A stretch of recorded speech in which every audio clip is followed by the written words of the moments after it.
Hi అండి, నమస్తే. Welcome back to అంతరాజుస్ kitchen and tips. ఈరోజు వీడియోలో కార్తీక మాసం స్పెషల్గా ఉల్లి వెల్లుల్లి వేయకుండా తక్కువ ఇంగ్రీడియంట్స్తో టేస్టీగా వెజ్ పులావ్ని ఎలా తయారు చేసుకోవాలో చూపించబోతున్నానండి. ఈ పులావ్ని ఎలక్ట్రిక్ రైస్ కుక్కర్లో ప్రిపేర్ చేస్తున్నాను. ఉల్లి వెల్లుల్లి వేసిన రైస్ ఎంత ఫ్లేవర్ఫుల్గా ఉంటుందో అంతే ఫ్లేవర్ఫుల్గా ఈ వెజ్ పులావ్ అయితే ఉంటుందండి. చాలా బాగుంటుంది. మీరు ఒకసారి ఇలా ట్రై చేయండి. ఓకే, రెసిపీని ఏ విధంగా ప్రిపేర్ చేసుకోవాలో ఒకసారి చూసేద్దాము. ముందుగా ఒక గ్లాస్ వరకు బాస్మతి రైస్ని తీసుకుని శుభ్రంగా క్లీన్ చేసుకుని ఒక అరగంట పాటు నానబెట్టండి. ఇది ఒక 250 గ్రామ్స్ వరకు ఉంటుంది. తర్వాత స్టవ్ అంటించుకుని కడాయి పెట్టుకుని అందులోకి ఒక 3 టేబుల్ స్పూన్స్ వరకు ఆయిల్, 2 టేబుల్ స్పూన్స్ వరకు నెయ్యిని వేయండి. నెయ్యి కాస్త కరిగిన తర్వాత అందులోకి హోల్ బిర్యానీ స్పైసెస్ని యాడ్ చేసుకోవాలి.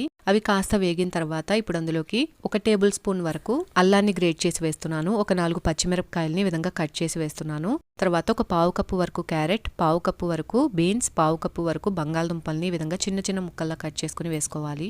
ఇవనే కాదండి, వేరే ఏ డిఫరెంట్ వెజిటేబుల్స్ ఉన్నా ఇందులోకి యాడ్ చేసుకోవచ్చు.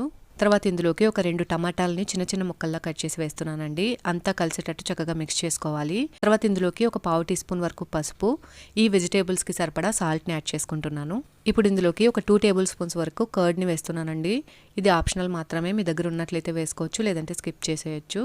అంతా కలిసేటట్టు ఒకసారి బాగా మిక్స్ చేసుకోండి. తర్వాత ఇందులోకి ఒక పావు కప్పు వరకు పుదీనా, పావు కప్పు వరకు చిన్న చిన్నగా కట్ చేసుకున్న కొత్తిమీరను వేసుకుని ఈ విధంగా చక్కగా మిక్స్ చేసుకుని మూతను ఉంచి ఒక 5 నిమిషాల పాటు మీడియం ఫ్లేమ్లో ఉడికించుకోవాలి.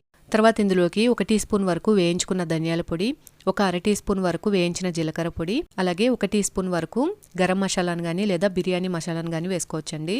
ఒకసారి బాగా మిక్స్ చేసుకుని మూతను ఉంచి మరొక 2 నిమిషాల పాటు ఈ మసాలాలతో పాటు వెజిటేబుల్స్ని కుక్ అవనివ్వండి. మూతను తీసి ఒకసారి మిక్స్ చేసుకుని ఇందులోకి 1 టీ స్పూన్ వరకు కారాన్ని కూడా యాడ్ చేసుకుంటున్నానండి. ఇప్పుడు ఇందులోకి 1 గ్లాస్ వరకు పల్చగా తీసిన కొబ్బరి పాలని వేస్తున్నాను. చిక్కగా తీసుకున్నట్లయితే 1/2 గ్లాస్ సరిపోతుందండి. మనం ఇక్కడ 1 గ్లాస్ వరకు బాస్మతి రైస్ని తీసుకున్నాం. అందుకు గాను 2 గ్లాసుల వరకు వాటర్ని యాడ్ చేస్తున్నాం. ఎలక్ట్రిక్ రైస్ కుక్కర్లో కాస్త వాటర్ ఎక్కువగానే పడుతుందండి. ప్రెషర్ కుక్కర్లో లాగా 1.5 గ్లాస్ పడదండి, కంప్లీట్గా 2 గ్లాసులు పడుతుంది. ఈ స్టేజ్లో ఒకసారి టేస్ట్ని చెక్ చేసుకోండి. కడాయిలోని వాటర్ని ఎలక్ట్రిక్ కుక్కర్లోకి ట్రాన్స్ఫర్ చేసుకున్న తర్వాత వాటర్ విధంగా రోలింగ్ బాయిల్ అవుతున్నప్పుడు కడిగి నానబెట్టుకున్న బియ్యాన్ని యాడ్ చేసుకోవాలి. ఒకసారి అంతా కలిసేటట్టు బాగా మిక్స్ చేసుకుని మూతను ఉంచి కుకింగ్ మోడ్లోకి స్విచ్ ఆన్ చేసుకోవాలండి. మీకు ఈ స్టేజ్లో కావాలనుకుంటే కాస్త బాయిల్ చేసిన మిల్ మేకర్ని కానీ లేదా జీడిపప్పుని కూడా యాడ్ చేసుకోవచ్చు. మధ్య మధ్యలో మూతను తీసి మిక్స్ చేసుకుంటే సరిపోతుంది, లేదా అలా వదిలేసిన రైస్ పర్ఫెక్ట్గా కుక్ అయిపోతుందండి. వాటర్ అంతా ఎగిరిపోయి రైస్ పర్ఫెక్ట్గా కుక్ అయిపోయిన తర్వాత కుక్కర్ దానికదే హీట్ మోడ్లోకి వచ్చేస్తుందండి. కుకింగ్ మోడ్లోంచి మనం ఏమీ చేయనక్కర్లేదు. ఎలక్ట్రిక్ కుక్కర్లో హీట్ మోడ్లో ఉన్న రైస్ మనం తినే వరకు కూడా వేడిగానే ఉంటుందండి. ఎప్పుడూ కూడా కడాయిలో వండిన బిర్యానీకి, ప్రెషర్ కుక్కర్లో వండిన బిర్యానీకి, ఇలా ఎలక్ట్రిక్ కుక్కర్లో వండిన బిర్యానీకి చాలా తేడా ఉంటుందండి గమనిస్తే.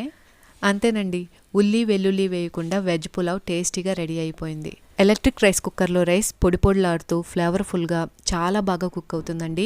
మీరు ఒకసారి ఈ విధంగా ఎలక్ట్రిక్ రైస్ కుక్కర్లో ట్రై చేయండి. ట్రై చేసి ఎలా వచ్చిందో నాకు కామెంట్స్లో తెలియచేయండి. మీకు ఈ వీడియో కనుక నచ్చినట్లయితే ప్లీజ్ లైక్ చేయండి. మీ ఫ్రెండ్స్ అండ్ ఫ్యామిలీ మెంబర్స్కి షేర్ చేయండి. కొత్త వాళ్ళు ఎవరైనా మన ఛానల్ని చూస్తున్నట్లయితే మర్చిపోకుండా సబ్స్క్రైబ్ చేయండి. మరొక మంచి వీడియోతో నేను మిమ్మల్ని మళ్ళీ కలుసుకుంటాను. Thanks for watching.